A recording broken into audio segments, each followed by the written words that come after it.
हरियाणा का मनीषा हत्याकांड जिसने पूरे राज्य का दिल दहला के रख दिया है, हर किसी को झकझोर के रख दिया है। एक हफ्ते बाद भी लेकिन आरोपियों का कोई सुराग नहीं है। राम राम, आप देख रहे हैं इंडिया न्यूज़। मेरा नाम है आरती अग्रवाल। जी हाँ दोस्तों, भिवानी का मनीषा हत्याकांड, लेडी टीचर हत्याकांड, जिसने हर किसी को झकझोर के रख दिया है कि आखिरकार ऐसी जघन्य हत्या कैसे हो सकती है। 18 से 19 साल की मनीषा जो रोज़ की तरह अपने कॉलेज से घर जा रही थी, मेडिकल ऑफिसर बनने का, डॉक्टर बनने का उसका सपना था जो पूरा नहीं हो पाया। उसको कुछ लोग वहाँ से उठा लेते हैं, जो फिलहाल खबरें सामने निकल कर आ रही है, और उसके साथ जघन्यता से उसकी हत्या कर देते हैं। जब परिवार वाले परेशान होकर पुलिस के पास रिपोर्ट लिखवाने जाते हैं तो लोहारू पुलिस वालों की शर्मनाक हरकत सामने आती है। उनका कहना होता है कि लड़की भाग गई है, शादी करके वापस आ जाएगी। परिवार वालों का आरोप ये था कि पुलिस ने वक्त रहते अगर मनीषा की गुमशुदगी की रिपोर्ट लिख ली होती तो हो सकता है मनीषा आज उनके बीच में जिंदा होती। जब पूरा मामला आग की तरह उबलने लगा, पूरे राज्य भर में इसकी खबर फैलने लगी, तो बात सीएम सैनी तक भी पहुंची। सीएम सैनी ने तुरंत एक्शन लेते हुए लोहारू पुलिस चौकी के पुलिस वालों को तुरंत ही सस्पेंड कर दिया। इसके साथ साथ एसपी को भी सस्पेंड किया गया। लेकिन क्या सस्पेंड करने भर से एक परिवार, जिसका हंसता खेलता परिवार उजड़ गया, उसे इंसाफ मिल पाएगा? इसके साथ साथ मैं आपको बता दूं कि जो भिवानी सिविल हॉस्पिटल में पहले पोस्टमार्टम हुआ, उसको परिवार वालों की तरफ से खारिज कर दिया गया। इसके बाद रोहतक पीजीआई में पोस्टमार्टम दोबारा हुआ, जिसको परिवार वालों ने माना है। इस पोस्टमार्टम में दुष्कर्म यानी रेप के होने की कोई पुष्टि नहीं है, लेकिन हत्या बहुत जघन्यता से की गई है। कहा जाता है जो लोग वहाँ पर मौजूद है, जिन लोगों ने मनीषा की डेड बॉडी देखी है, उनके द्वारा ये साक्ष्य सामने आते हैं। उनका कहना है कि मनीषा की गर्दन तक काट दी थी, उसके प्राइवेट पार्ट्स तक निकाल दिए थे, उसकी आंखें तक निकाल दी थी। बहुत जघन्यता से उसको मारा गया। इसके अलावा कुछ चश्मदीदों का ये भी कहना है कि जब वो कॉलेज से निकली थी तब कुछ शराबी उसके पीछे लग गए थे। अगर वक्त रहते ही पुलिस, जो परिवार वाले उसकी रिपोर्ट लिखाने गए थे, अगर वो मान लेते तो शायद मनीषा उनके बीच जिंदा होती।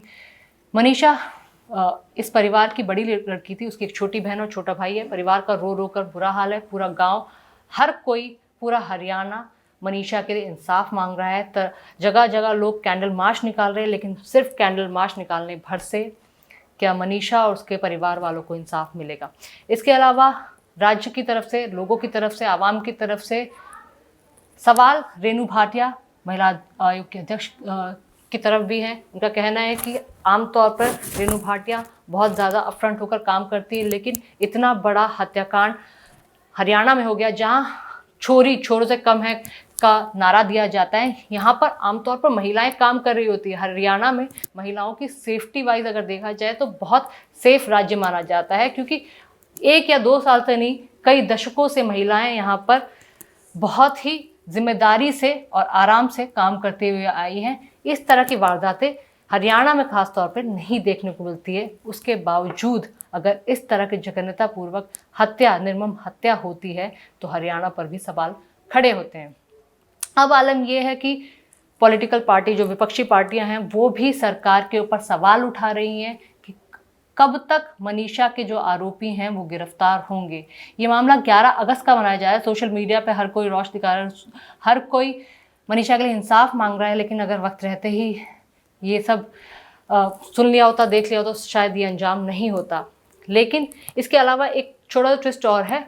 कुछ लोगों का कहना है कि एक सुसाइड नोट वायरल हो रहा है, जिसमें मनीषा ने I am sorry mummy papa लिखा है, लेकिन ये सिर्फ वायरल सुसाइड नोट है। इसकी पुष्टि ये पुख्ता तौर पे नहीं कहा जा सकता है कि ये सुसाइड नोट मनीषा की ओर से ही लिखा गया है।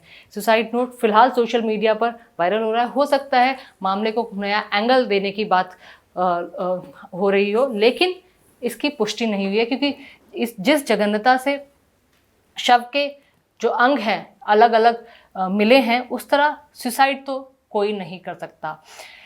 इसके साथ आज भी मनीषा का अंतिम संस्कार नहीं हुआ है। परिवार वाले इस जिद पे अड़े हुए हैं कि जब तक आरोपी पकड़े नहीं जाते जब तक इनका कोई सुराग नहीं लग पाता है तब तक वो अंतिम संस्कार नहीं करेंगे। इसके साथ साथ सूबे के मुख्यमंत्री नायब सिंह सैनी का भी कहना है कि उन्होंने जगह जगह लोग बैठाए हुए हैं, वो जब तक मनीषा के हत्यारे मिल नहीं जाते तब तक वो पीछे नहीं हटेंगे।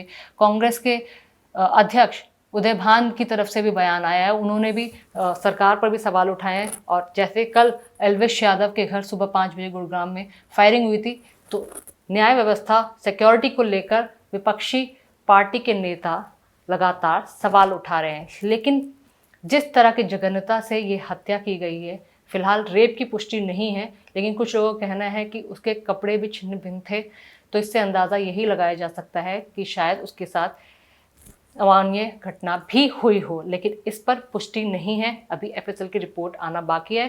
बायोलॉजिकली जो रिपोर्ट पोस्टमार्टम की निकलकर सामने आई है उसमें रेप की पुष्टि नहीं हुई है, लेकिन मनीषा हत्याकांड ने हर किसी को झकझोर के रख दिया है और कई तरह के सवाल पूरे हरियाणा पर खड़े कर दिए हैं। इस पर आपकी क्या राय है, क्या प्रतिक्रिया है, क्या रिएक्शन है, आप हमें कमेंट करके ज़रूर बताइए। नमस्कार।